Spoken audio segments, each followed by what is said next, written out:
오늘 본문의 말씀은 민수기 35장 22절에서 34절까지 말씀입니다. 오늘 말씀을 통해서 저희가 함께 살펴보려고 하는 것은 도피성에 관한 부분, 그리고 살인, 어, 우발적 살인인지 아니면 우리가 계획적인 살인인지 이런 부분들, 그리고 결국 우리가 살인을 하지 말아야 되는 이런 부분들에 대해서 함께 말씀을 통해서 보겠습니다. 22절에 보시면 악의가 없이 우연히 사람을 밀치거나 기회를 엿봄이 없이 무엇을 던지거나 보지 못하고 사람을 죽일 만한 돌을 던져서 죽였을 때 동기가 이제 중요시 여기시죠. 하나님께서 악의가 없고 해하려 한 것도 아닌지, 악의도 없고 해하려 한 것도 아닌지 이렇게 말씀하잖아요. 그러니까 악의가 없어요. 그리고 해하려고 하는 어떤 그런 마음이 있었던 것도 아닌데, 그런데 사람이 죽었어요. 이것은 어쩌면 인간의 한계, 어떤 앞을 볼 수 있지만 뒤를 보지 못하는. 그래서 우리에게는 이 등이라고 하는, 그리고 뒤통수라고 하는 것이 있죠. 그래서 앞을 보지만 우리는 뒤를 보지 못하고, 그리고 뭔가 돌을 던졌는데 저쪽에서 사람이 오는지, 또 그때 마침 지나가는 사람이 있는지를 우리는 알지 못해요. 그래서 어떻게 보면 인간이 가지고 있는 그 시간과 공간, 그리고 인간이 깨달을 수 있는, 알 수 있는 그런 어떤 부분들이 다 제한돼 있잖아요. 그러니까 그 속에서 일어나는 일종의 사고, 사건이라기보다는 어떤 사고들이 일어나게 되죠. 그래서 그냥 본의 아니게 그것으로 인해서 사람이 죽고 또 다치기도 하고. 근데 오늘 본문에서 보면 죽였을 때 결국에는 일부러 한 건 아니지만 그것으로 인해서 책임은 아, 그리고 그 죄책감, 그 죄는 던진 사람에게 있는 거죠. 그래서 이것으로 인해서 또 다른 이제 피해 보복이 있게 되는 거죠. 그래서 이런 어떤 이 사고 같은 이런 일에 있어서 회중의 친자와 피를 보복하는 자가 아닌 규례대로 판결을 합니다. 그래서 판결을 하고, 그래서 그 판결대로 이제 여러 가지 경우가 있겠죠. 근데 그 판결하는 대로 하되 이 피를 보복하는 자의 손에서 살인자를 건져내요. 도피성으로 다시 돌려보낼 것이요. 그래서 바로 놔주는 훈방 조치가 아니라면 다시 도피성으로 돌려보내서 피를 보호하는 자, 다시 말하면 그 사람 때문에 내가 가족이, 내 형제가, 내 부모가 죽었다라는 것 때문에 그 사람을 죽이려고 하는 이런 자들을 우리가 다시 도피성으로 돌려보내서 보호하라 라고 이야기합니다. 어떻게 보면 이것은 하나님께서, 하나님은 생명이시잖아요. 하나님이 생명이시니까 하나님이 이 다스리시는 그 땅은 생명이 있어야 되죠. 근데 거기에 죽음이 임하고 그리고 피 흘림이 있게 되는 거예요. 그러니까 하나님께서는 피를 우리 가운데 주심을 통해서 생명을 우리 가운데 주시고, 그리고 그 피가 인간의, 하나님의 결정과 하나님의 주권이 아닌 사람에 의해서 그 피가 쏟아지는 것, 땅에 쏟아지는 것은, 그것은 우리가 그 땅을 더럽히는 이런 것이죠. 그 땅을 더럽히는 것입니다. 그 땅을 더럽힐 뿐만 아니라 하나님의 주권, 이것을 침해하는 것이죠. 생명은 다 하나님께 있는 것이고, 인간의 그 연수도 하나님이 정하시는데, 사람에 의해서 죽게 되고, 사람에 의해서 피 흘리게 될 때 이것은 하나님의 주권에 대한 도전이고, 그리고 하나님만이 결정할 수 있는 것을 사람들이 그것에 의해서 생명을 그러니까 빼앗고, 그 생명, 하나님의 생명이 가득한 그것에 죽음이라고 하는 것을 임하게 하는 것이니까 이것은 분명 하나님의 뜻이 아니죠. 그래서 이 도피성을 돌려보내는 거예요. 이 도피성에 돌려보냄으로 인해서 또 다른 피 흘림이 없도록, 이 피 흘림이 계속 반복되지 않겠어요? 그래서 뭐 도피성으로 보냄으로 인해서 우리가 이 복수의 어떤 연결고리를 끊으시는 거죠. 거룩한 기름 부음을 받은 제사장이 죽기까지 거기 거주할 것이다. 이렇게 말씀하세요. 그러니까 이것은 또 무슨 뜻인가라고 얘기했을 때 지금 보면은 이 살인자가 대제사장이 죽기까지 도피성에 머물러야 되는데, 대제사장이 죽은 후에는 그 살인자가 자기 소유의 땅으로 돌아갈 수 있느니라. 이 돌아갈 수 있느니라 라고 하는 것. 대제사장이 죽은 후에는 살인자가 자기 소유로 땅으로 돌아갈 수 있다. 자유가 되는 거예요. 그 대제사장의 죽음이라는 게 어떤 의미냐. 이거는 대속의 죽음이에요. 대제사장이 그가 이 고의가 아닌 도피성에 머물러 있는 그 사람의 그 핏값을 대제사장이 대신한 거예요. 그 대제사장이 죽었다라고 하는 것은 대속의 죽음으로 여기는 것이죠. 그래서 내가 살인자가 이제 자기의 소유의 땅으로 자유롭게 이제 돌아갈 수 있는 거예요. 그래서 피해 보복은 중단돼요. 멈춰요. 그래서 대제사장이 죽음으로 인해서 살인자는 노임을 받아요. 우리가 예수 그리스도께서 우리의 대제사장이 되시고 그분의 그 죽으심을 통해서 우리의 죽음도 끝난 거죠. 결국에는 예수님이 죽으심을 통해서 우리의 죽음을 대속하고 우리에게 생명을 주시고 영생을 주신 것이죠. 이런 말미암아 우리는 이 죄의 싹은 사망인데 이것으로부터 인해서 자유함을 얻게 되는. 그래서 우리에게 영생을 주시는 것입니다. 그래서 예수님의 그 죽으심에 우리가 함께 죽는, 그리고 함께 우리가 부활하는 이런 은혜를 주셨잖아요. 그래서 말씀 속에서 보면 여기에서 우리가 대제사장이 죽기까지 거기 거주할 것이나 대제사장이 죽은 후에, 오늘 예수님의 그 죽으심이 우리에게 얼마나 큰 사랑인가 라고 하는 것을 보여주십니다. 그래서 우리 가운데 정말 자유함으로 이 세상에 살아갈 수 있도록 그렇게 하신 것이죠. 말씀해 보면 그러나 살인자가 어느 때든지 그 피하였던 도피성 지경에 밖에 나가면, 도피성 지경에 얼마나 답답하겠어요. 마음대로 다녔던 그 사람이 이제 갇혀 있게 되니까. 그런데 마침 피를 보복하는 자가 너 때문에 억울하게 죽었다, 막 이렇게 아직 진정이 되지 않는 그런 사람이 만났어요. 도피성 밖에서. 그래도 그 사람이 만나서 정말 그대로 피해 보복을 했어요. 그렇다면 죄가 없다.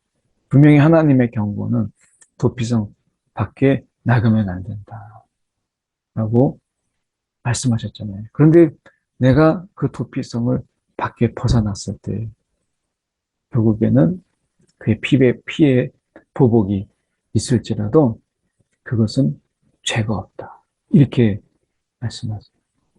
그러니까 어떻게 보면 우리가 하나님의 그 사랑의 테두리, 그리고 피난처 되신 예수 그리스도 그 안에 머물러 있어야 되는데 내가 그것을 견디지 못하고 뛰쳐나갔어요. 그래서 피의 보복이 임하게 됐을 때 세상이 또는 더러운 영이 그를 괴롭히고 또한 그렇게 피의 보복을 갖게 됐을 때 이것은 죄가 없다. 이렇게 말씀하세요. 그래서 우리가 이 도피성이신 예수 그리스도 그분 안에 거하는 것.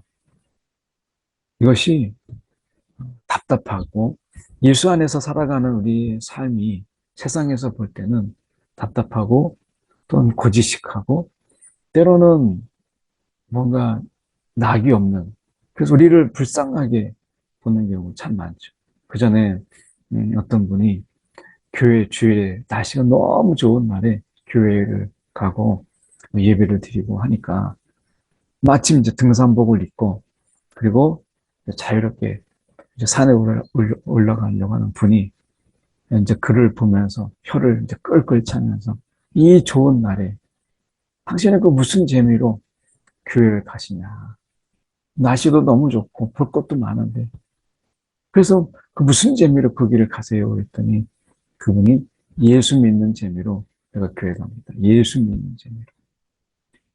오늘 우리가 예수 믿는 거 이것은 막 우리가 하기 싫은 일을 막 끌려가는 이러한 마치 소가 도살장에 끌려가는 그런 심정으로 우리가 교회 가는 게 아니고 그리고 예수를 우리가 그렇게 믿는 것이 아니고 예수 믿는다 예수 믿는다라고 하는 것은 세상이 알지 못하는 즐거움이 기쁨이 그 안에 있는 거죠. 예수 믿으면 세상이 알지 못하는 내가 정말 영원한 낙이 그 안에 있는 거예요. 그래서 세상이 답답해서 교회 예수 믿고 신앙생활하고 그리고 믿음 안에서 사는 것이 답답해서 나가면 기다렸던 듯이 사단이 그 귀신들이 얼마나 덮치겠어요. 우리가 이 예수 믿는 이 도피성 안에서의 이 즐거움 밖에 나가서 내 소유의 땅에 들어가서 농사 짓고 막 하는 부분을 여기서 말씀하지만 우리가 이 도피성 대신 예수 그리스도 우리가 보면 여기서 대제사장이 죽기까지 거기 거주할 것입니다. 라고 얘기했을 때 이것을 마치 감옥 사는 것처럼 막 있었다고 생각해 보세요. 정말 불쌍한 거 아니겠어요? 그야말로 형벌이죠. 그야말로 이건 벌이잖아요. 그런데 도피성 안에만 있으면 돼요. 그렇다면 그 도피성 안에서 거하면서 뭔가 기쁨을 찾고 즐거움을 찾고 낙을 찾는 것이 필요한 것이죠. 감옥에 갇힌 그런 것이 아니라 내가 거기서 지금 도피되어 있다. 내가 피난처인 그곳에서 내 나름대로의 즐거움을 기쁨을 찾는 거예요.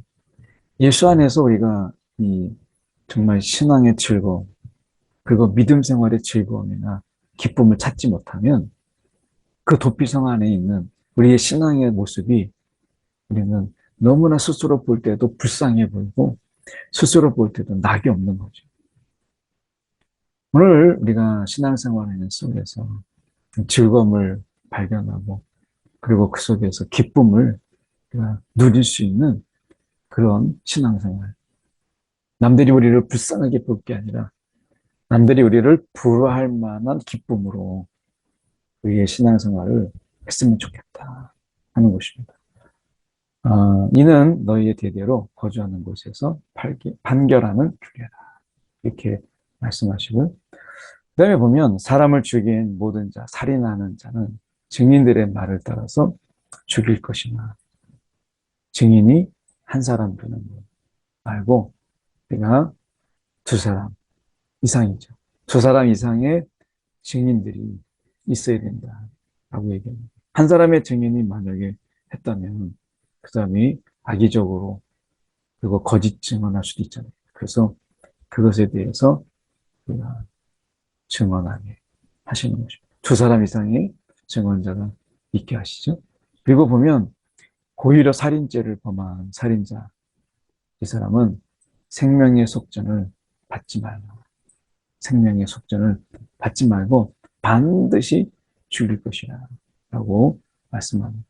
그래서 어떻게 보면 고의적인 살인은 굉장히 엄하게 이것은 사람을 죽인 것이니까 이것은 사람을 죽인 것이지만 하나님의 그 다스림 안에 생명의 주관자이신 하나님에 대한 정면으로 이거는 도전하는 것이고 위협하는 것입니다. 그래서 우리가 이 고의로 살인하는 것, 이 고의로 살인하는 것 안에는 자기 스스로를 해하는 것과 그리고 어떻게 보면 다른 사람을 해하는 이 모든 것이 다 포함되어 있는 거예요.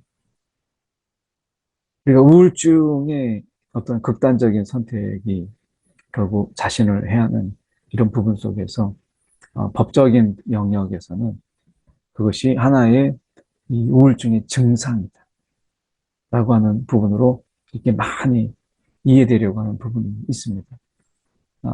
지금도 어떤 신앙의 영역 속에서도 그거를 우울증의 하나의 증상으로 이렇게 설명하려고 하는 그런 연구들이 많이 되고 있는 것으로 알고 있습니다. 중요한 것은 우리가 고의로 살인죄를 범한 자살이든 타살이든 생명의 속전을 받지 못하고 받지 말라고 하시죠. 우리가 이 세상에 생명으로 나는 길이요 진리요 생명이라고 말씀하신 예수님의 통치 아래 있는 우리가 그분의 통치, 생명의 통치를 우리가 먹칠하거나 이 생명의 통치를 우리가 부정하게 하지 않는 것이 중요한 것이죠. 그래서 우리가 이 살아있음, 어쩌면 이것이 오늘도 이 험한 세상에서 내가 정말 죽기보다 어려운 이런 세상을 살아간다 할지라도 내가 살아있음이 이게 벌써 하나님 앞에 예배예요. 내가 살아있는 것. 그래서 우리가 이 세상이 정말 힘들고 죽을 것 같은 이 세상이지만 내가 살아내는 것. 이것이 또한 우리의 신앙이고 살아있음이 또한 우리의 믿음 아니겠어요? 오늘 생명을 보존하는 것. 이 치열한 싸움이 우리 가운데 믿음의 선한 싸움이 아니겠습니까? 오늘도 우리가 살아내고 또 살아가고 또 기업 필고 우리가 사는 이것이야말로 생명의 주관자이신 하나님 앞에 진정한 순종이 아니겠나 하는 것입니다. 도피성에 피한 자는 도피성에 피한 자는 대제사장이 죽기 전에 속전을 받고 그 땅으로 돌아가 거주하게 할 것입니다. 오직 도피성에서 들어간 자가 도피성을 나올 수 있는 것은 속전이 아니고 대제사장의 대속적인 죽음 이거죠. 이것만이 가능하다. 우리에게 있어서도 마찬가지죠. 우리에게 있어 죄사함은 예수님의 피 흘림 없이는 사함이 없어요. 오늘 우리에게 있어서 다른 길은 없었다. 오늘 오직 예수만이 우리가 그분의 이 피 흘림이 우리의 사함이 되었다라고 하는 우리가 다른 길은 없잖아요. 예수님이 길이니까. 예수님이 길이요 진리라고 말씀하시니까 예수님이 진리에 이르고 생명에 이르는 유일한 길이다 라고 말씀하셔서 다른 길은 없다 라고 분명히 밝히셨어요. 너희는 너희가 거주하는 땅을 더럽히지 말고 피는 땅을 더럽히나니 이렇게 말씀하죠. 그 피 흘림을 받은 땅은 그 피를 흘리게 한 자의 피가 아니면 속함을 받을 수 없습니다. 오늘 이 피 흘림, 이 피 흘림은 예수 그리스도의 그 피 흘림으로 인해서 더럽혀진 땅, 그리고 더럽혀진 우리의 심령들을 정결케 하시는, 거룩하게 하시는 놀라운 능력이 있죠. 오늘 예수 그리스도의 그 피 흘림이 우리 가운데 얼마나 큰 은혜인가 라고 하는 것입니다. 그래서 거주하는 땅, 내가 거주하는 땅을 더럽히지 말라 라고 말씀하세요. 오늘 우리가 이 용서하는 삶과 사랑하는 삶으로 우리가 죽이고자 하는 복수, 보복을 이기는 이것이 하나님의 뜻이에요.